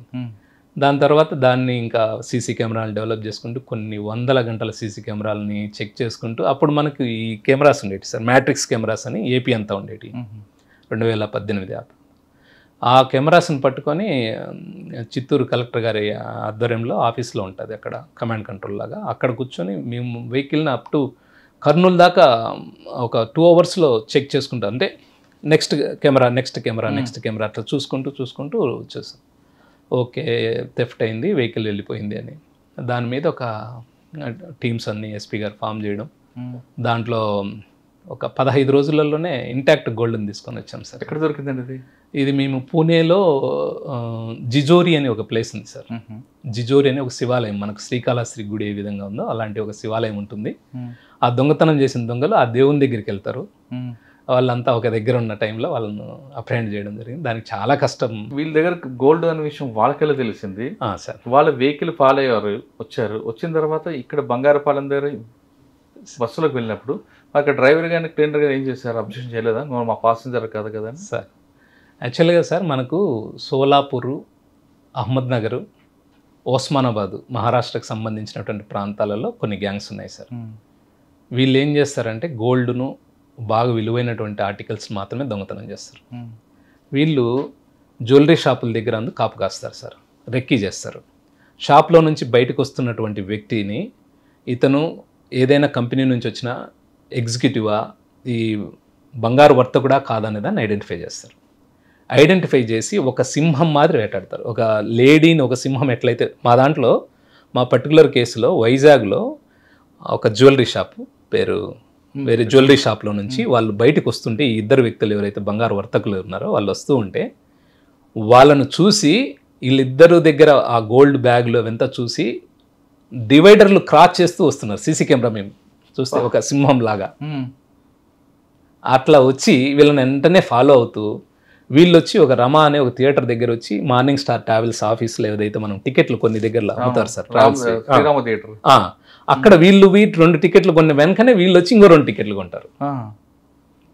సో వెనక వెహికల్లో సభ్యులు ఉన్నారు, ముందు ఇద్దరు గోల్డ్ వాళ్ళు ఎవరైతే మర్చెంట్స్ ఉన్నారో వాళ్ళు ఉన్నారు, బ్యాక్ 2 దొంగలు ఉన్నారు. అదును కోసం వెయిట్ చేస్తున్నారు, కమ్యూనికేషన్లో ఉన్నారు. అంటే ఆ బస్సు స్కార్పియో ఒక 1/2 కిలోమీటర్ 200 మీటర్స్ డిస్టెన్స్ లో స్కార్పియో మూవింగ్ లోనే ఉంటుంది. అంటే బస్సులో వీళ్ళు వెనక్కి వీళ్ళు కూర్చున్నారు అంతే. అవకాశం కోసం చూస్తూ ఉంటారు, ఎక్కడ అవకాశం వస్తుందో అక్కడ తీసుకుంటారు. ఇది మన దగ్గరే కాదు, విజయవాడలో కూడా జరిగింది ఇది. కరెక్టే, కానీ వీడి దగ్గర గోల్డ్ ఉందన్న విషయం ఎలా తెలిసిందని వాళ్ళు ఐడెంటిఫై చేస్తారు సార్. ఆ పర్టికులర్ ఏదైతే మనం మాట్లాడుకున్న గ్యాంగ్ ఉందో, మహారాష్ట్రకు సంబంధించిన గ్యాంగ్, వాళ్ళు ఐడెంటిఫై చేస్తారు. పొలంలో ఏదో ఇక్కడ మన బంగారపాలెం బస్సు ఆగింది. అవును సార్. వీళ్ళు పాసింజర్లే కాబట్టి ఎక్కారు. ప్యాసింజర్లే ఆల్రెడీ టికెట్ తీసుకొని ఉన్నారు, ప్యాసింజర్లే టికెట్ తీసుకొని ఉన్నారు, డౌట్ రాదు. ఎక్కారు, అతని కోసం చూశారు. ఇతను కొద్దిగా మత్తుగా ఉన్నాడు, తెల్లవారుజామున నైట్ అంతా మేల్కొని ఉన్నారు కాబట్టి ఛాన్స్ దొరకలేదు. నైట్ కాళహస్తిలో కానీ బ్రేక్ డౌన్ అయిన దగ్గర కూడా ఎక్కడైతే ఇతను కొద్దిగా ఏమారాడో ఆ టైంలో బ్యాగ్ తీసుకున్నారు, వెళ్ళిపోయారు. ఈ ఇద్దరు మత్తులో నుంచి తేరుకునే లోపల బంగారపాలెంకి పలమనేరుకి ఒక 20 కిలోమీటర్లు మాత్రమే ఉంటుంది.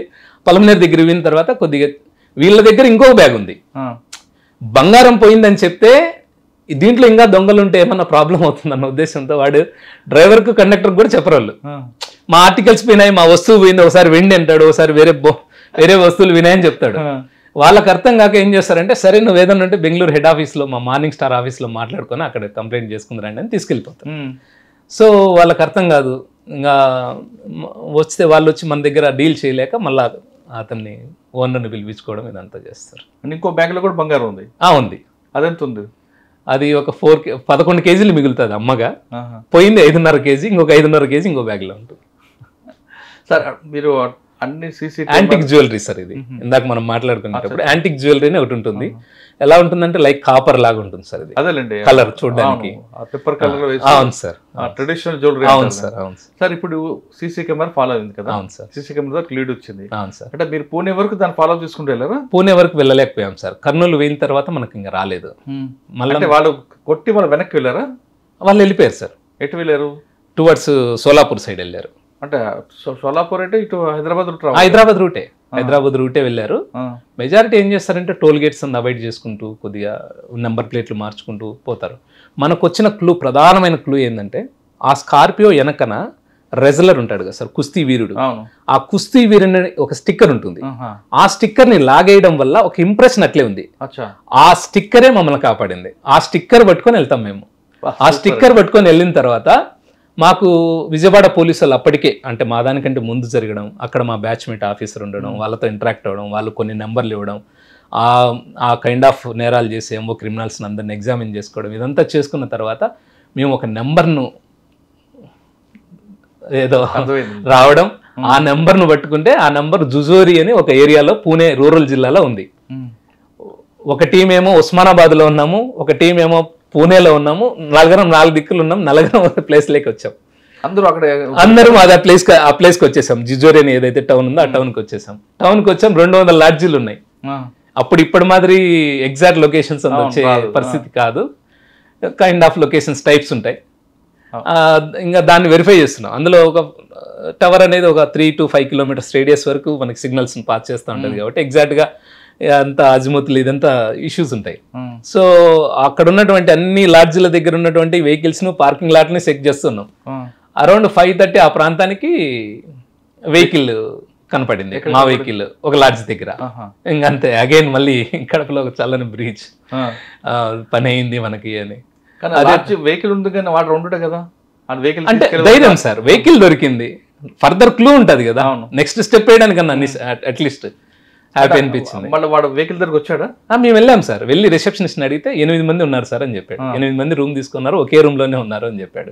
సూపర్. అదే టైంకి కానిస్టేబుల్ పోతా ఉన్నారు, బీటోళ్ళు, ఆ జ్యూరిడిక్షనల్ వాళ్ళు. వాళ్ళకి విషయం చెప్పి ఇట్లా ఆంధ్ర పోలీస్ అంటే వాళ్ళు వెంటనే ఆఫీసర్ని పిలిపియడం. ఆ ఆఫీసర్ కూడా విత్ ఇన్ 5-10 minutesలో రావడం. అంత నైట్లో కూడా మాకు సపోర్ట్గా నిలబడడం, మేమందరం పోవడం, అక్కడ ఉన్న హోటల్ బాయ్ తోటి నాకు చేపించడం, వాళ్ళు ఓపెన్ చేయడం. 8 మంది. ఆ కేసులో ఇంటాక్ట్ గోల్డ్ రికవర్ అయింది. ఆ తర్వాత నేను అక్కడ నుంచి ట్రాన్స్ఫర్ అయినా ఆ కేసు ట్రయల్ టైంలో అటెండ్ అవ్వడం జరిగింది. సాక్షులందరినీ జాగ్రత్తగా విట్నెస్లు చేయించడం జరిగింది. 3 సంవత్సరాలు వాళ్ళకి జైలు శిక్ష పడడం జరిగింది. ఆ వెహికల్ కూడా సీజ్ అయిందా? అన్ని సీజ్ చేసాం సార్. వెహికల్ సీజ్ చేసాం, పర్సన్స్ అరెస్ట్ చేసాం. అంతా అప్పలనాయుడు సార్ ఎస్పీ సార్ ఉన్నప్పుడు, అప్పలనాయుడు సార్ ఉన్నప్పుడు కన్విక్షన్ పడింది. విక్రాంత్ పాటిల్ సార్ ఉన్నప్పుడు అఫెన్స్ జరగడం, రికవరీ జరగడం అంతా కూడా విక్రాంత్ పాటిల్. నాకు దాంట్లో సారుకు ఒక ఈ బెస్ట్ ఇన్వెస్టిగేటర్ అనే ఒక అవార్డు సార్ ఇచ్చేవాళ్ళు, నాకు ఇచ్చారు సార్. ఆ 3 years కన్విక్షన్ నేను ఈవెన్ నా పోలీస్ స్టేషన్ కాకపోయినా కోర్టుకు అటెండ్ అయ్యి అక్కడ ఉన్నటువంటి విట్నెస్లందరినీ జాగ్రత్తగా, ఆ బస్ డ్రైవర్ల నుంచి అందరినీ మనం ఎగ్జామిన్ చేసి జాగ్రత్తగా చేసినాం కాబట్టి 3 సంవత్సరాలు జైలు శిక్ష పడింది. జైలు శిక్ష వచ్చారు. తర్వాత ముందు ఏమైనా వాళ్ళకి పడ్డాయా? ఉంటుంది సార్. అది బంగారుపాలెం తర్వాత బంగారుపాలెంలో ఇంకొక కేసు చేసాం సార్ మేము. బంగారుపాలెంలో నేను పనిచేసేటప్పుడే ఒక కోర్టులో పనిచేస్తున్నటువంటి ఒక స్టాఫ్ ఇంట్లో వాళ్ళు హైదరాబాద్కి వెళ్ళినప్పుడు ఇంటిని బ్రేక్ చేసి ఒక 10 grams బంగారం తీసుకెళ్ళిపోతారు. దాని మీద కంప్లైంట్ ఇస్తాడు, కేసు రిజిస్టర్ చేస్తాం సార్. 1 month తిరగకుండా అదే ఇంట్లో ఉన్నటువంటి ఒక కారు దొంగతనం అవుతుంది sir. SP sir Vikrant Patil సారే ఉన్నారు అప్పుడు. 1 month బ్యాక్ హౌస్ బ్రేక్ అయింది. 1 month తర్వాత మళ్ళీ కారు దొంగతనం అయింది. ఏమి ఇది అని చెప్పి కారు దొరికే వరకు నువ్వు ఏడన్నా పట్టుకొని వచ్చేసేయాలని చెప్తే అష్ట కష్టాలు పడి ప్రయత్నం చేస్తే మా కారు తప్ప 15 కార్లు రికవర్ అయింది. 1.5 కోట్ల విలువైన ఇన్నోవాలు, అన్ని రకాల కార్లను రికవర్ చేశారు. మా కారు మళ్ళీ రికవర్ అయింది సార్. ఇవి రికవర్ అయిన తర్వాత కాదు, చేసిన ఇంట్లోకి ఎందుకు వచ్చాడు వాడు? సార్ వాడి ఇన్వెస్టిగేషన్లో మనకు తెలిసింది ఏంటంటే హౌస్ బ్రేక్ చేసినప్పుడు 2nd key తీసుకొని వెళ్ళిపోతాడు వాడు. అది మనకు ఈ ఎవరైతే ఆ ఇంటికి దాన్ని తను కూడా చూసుకోలేదు, ఇవ్వలేదు. ఇంకొక రోజు వాళ్ళు లేనప్పుడు వాడు దర్జాగా లోపలికి వచ్చి పార్కింగ్లో ఉన్న కార్ను తీసుకొని వెళ్ళిపోతాడు. అలా జరిగింది సార్. దాన్ని కూడా రికవర్ చేయడం. ఎవడండి వాడు? పేరు వాడు చాలా కేసులు ఉన్నాయి. వంశీ అని ఒక ముద్దాయి. పోలీసు వాళ్ళ ఎస్కాట్లో తప్పించుకున్నాడు, జైల్లో నుంచి తప్పించుకున్నాడు. చాలా నటోరియస్. ఒంగోలు ఏరియా సార్ అతన్ని, సింగరాయకొండ ప్రాంతము, సొంతూరు. రకరకాల పేర్లతో పిలుచుకుంటూ ఉంటాడు. అంటే వంశీ అని ఒక ఆయన సూడో పోలీసు ఒక ఆయన ఉండేవాడు. వంశీ అలియాస్ తిరుపతి స్వామి అనే వ్యక్తి సార్ ఈ పర్టికులర్ కేసులో. మేము రికవరీ చేసిన కేసులో మా కేసు కోసం పోతే చాలా కేసులు దొరికాయి సార్. అవి ఏంటంటే కార్లు దొంగతనం చేసే బ్యాచ్ ఉంటుంది సార్. వీళ్ళంతా ఎలాంటి కార్నైనా బ్రేక్ చేస్తారు. వీళ్ళు కొన్ని రకాల టూల్స్ అవైలబుల్లో ఉన్నాయి మనకి. alibaba.com అట్లాంటి దాంట్లో ఈ సిగ్నల్స్ని ఏదైతే సెన్సార్స్ ఉంటాయో వాటిని బ్రేక్ చేసి ఈ మనకి ఏదైతే ఎలక్ట్రానిక్ కీస్ ఉంటాయి కదా సార్, మాన్యువల్ కీస్ కాకుండా అలాంటి వాటిని ఈజీగా ఇంటరప్ట్ చేసి. ఇప్పుడు కార్ ఉంది, వాడు మీకు చెప్పుంటాడు ఎంబోలో కార్కి టచ్ చేస్తేనే అది అరుస్తుంటది. అవును సార్. ఆ మోడల్ కూడా కొట్టగలరా? చేస్తారు. రెండోది ఎలక్ట్రానిక్ కీ ఉంది. ఎలక్ట్రానిక్ కీ వాళ్ళందరూ అక్కడ నుంచి అంటారు. అసలు మన కారులో ఉన్నటువంటి ఈసీజీ బైపాస్ చేస్తూ యాక్ట్ చేసే పరికరాలు ఇప్పుడు మార్కెట్లో ఉన్నాయి సార్. అలాంటి వాటిని ఉపయోగించుకొని 10 minutesలోనే కార్ను అన్లాక్ చేసి ఎలాంటి మీరు అనుకున్న సైరన్ కానీ ఏమే కానీ రాకుండా బయటికి తీస్తారు. ఎలాంటి కార్లు అయినా, క్రెటా కార్లు కానీ, ఇన్నోవా కార్లు కానీ అలాంటి. మరి అటువంటి కార్లు అటువంటి దీన్ని మనం కాపాడకుండా ఏం చేయాలి? Manual key best sir. Manual కీతో సేఫ్ గార్డ్ చేసుకోవచ్చు మనం. అంటే మా వాళ్ళందరూ కొంతమంది ఎలక్ట్రానిక్ గా దీంట్లో అలవాటు పడ్డారు, పాకెట్ లో పెట్టుకుంటారు, ఇక్కడ నుంచి నొక్కుతారు. దాంతో ఏదైతే సెన్సార్స్ ఉంటాయో రేడియో వేవ్స్ కానీ ఇవంతా కూడా డిస్టర్బ్ చేస్తూ చేయొచ్చు సార్. కొన్ని రకాల ఎక్విప్మెంట్స్ మాన్యువల్ కీ బెస్ట్ ఎప్పటికైనా. అవును సార్. మాన్యువల్గా ఏదైతే లాక్ ఉందో అదే బెస్ట్ ఏ కార్కైనా. ఈ ఎలక్ట్రానిక్ కీస్ని ట్యాంపర్ చేయొచ్చు. ట్యాంపర్ చేశారు. మా పర్టికులర్ కేసులో అదే జరిగింది. మధురైకి సంబంధించి కొంతమంది మా వాళ్ళందరూ ఇదే బెస్ట్ అంటారండి. అది బెస్ట్ అని నేను చెప్పను సార్, ఎందుకంటే అది ట్యాంపర్ చేసే అవకాశం ఉంది. మా కేసులలోనే మేము చూసాం. కేసు చూపించాడు వాడు? చేసి చూపించాడు. మధురైకి సంబంధించినటువంటి ఒక ముద్దాయి ఉన్నాడు. అతను కర్ణాటక, ఆంధ్ర ఆల్మోస్ట్ 200 కార్స్ దాకా. షోరూమ్ లో కూడా చెప్తాడు కదా, ఎలక్ట్రానిక్ గ్యాడ్జెట్స్ పెట్టుకుంటే హ్యాపీగా ఉంటుంది, లైట్ ట్రాకర్స్ లాంటివి యూజ్ చేయొచ్చు. అది కూడా ట్రాకర్స్ మనం ఐడెంటిఫై చేసేటివి కూడా ఉన్నాయి. ట్రాకర్స్ లాంటివి పెట్టుకుంటే జీపీఎస్ ట్రాకర్స్ లాంటివి అట్లీస్ట్ మన వెహికల్ ఎక్కడ పోతుంది అనేదన్నా మనకు ఐడెంటిఫై అవుతుంది. అతను తీసి పడేసే వరకు. ఓకే, తర్వాత ఎక్కడికి వచ్చారంటే మీరు నెక్స్ట్ పోస్టింగ్? నేను బంగారుపాలెం దాటిన తర్వాత చిత్తూరు తాలూకాకు వచ్చాను సార్. చిత్తూరు తాలూకాలో పనిచేసి అక్కడ ఉన్నప్పుడు కొద్ది రోజులు డీటీసీలో ఉండి ప్రమోషన్ వచ్చినాక ఇప్పుడు పీటీసీ తిరుపతిలో ఉన్నాను సార్. సార్, ఈ వృత్తి గురించి చెప్పారు బాగా. మీ ప్రభుత్వ ఈ మారథాన్ ఎందుకు ఎంచుకున్నారు మీరు? ఎవరు ఇన్స్పైర్ అయి చేశారు మీకు? సార్, మారథాను నేను 2021 వరకు నాకు మారథాన్ అంటే తెలియదు సార్. అసలు లిటరల్గా నాకేం తెలియదు. నేను మా బ్యాచ్లో ఉండే కొంతమంది ఈ డయాబెటిక్ అవ్వడం ఇదంతా అబ్జర్వ్ చేసి కొద్దిగా హెల్త్ కాన్షియస్గా ఉండాలా, కొద్దిగా ఫిట్గా ఉంటే తప్ప మనం సర్వైకాల్ ఏమన్నా ఒక దాంతో చిన్నగా వారానికి ఒక 5 km 10 km ఇట్లా రన్నింగ్ కొట్టుకుంటూ రన్నింగ్ చేస్తూ బంగారుపాలెంలో ఉండేవాడిని సార్. అక్కడ రోడ్ రన్నింగ్ అని చేసుకుంటాను. ఇప్పుడు ఎన్ని చేస్తుంటారు మారథాన్లో?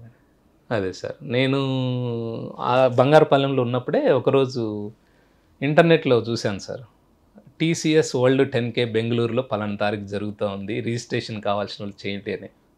నాకు అప్పటి వరకు కూడా ఓపెన్ రన్స్ ఎలా ఉంటాయో తెలియదు. దాన్ని రిజిస్టర్ అయ్యాను. ఆ రోజు పోయి చూస్తే దాదాపు 15,000 మంది రన్నర్స్ రన్ చేస్తున్నారు 10 kilometers. ఆ ఎన్విరాన్మెంట్ అదంతా నాకు కొత్తగా అనిపించింది. అంటే రన్నింగ్ని ఇంత పాషన్గా చేస్తారా అని. అది నా ఫస్ట్ ఓపెన్ రన్ నా జర్నీ సార్. బెంగళూరు 2022 మే నెల 15 సార్. ఓకే, దాని తర్వాత నుంచి ఇంకా రన్నింగ్ ఫ్రీక్వెంట్ అయిపోయింది సార్. నాకు ఫ్రీక్వెంట్ అయింది. ఫస్ట్ హాఫ్ మారథాన్ చేయాలి అన్న ఉద్దేశంతో కేరళ మున్నార్లో చేశాను, హిల్ హాఫ్ మారథాన్.